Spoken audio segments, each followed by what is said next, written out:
আসসালামু আলাইকুম রহমতুল্লাহি বারাকাতুহু।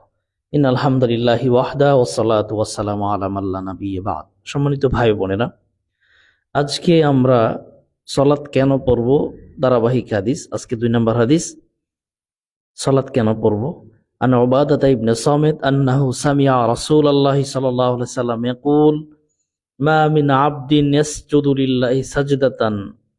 আল্লাহ নবী সাল্লাল্লাহু আলাইহি ওয়াসাল্লাম বলেন যে কোনো বান্দা যখন সিজদা দেয় আল্লাহকে, একটা সিজদা যখন দেয়, ইল্লা কাতাবাল্লাহু বিহা হাসানা, একটা সিজদা দিলে আল্লাহ তার একটা নেকি লিখে দেন।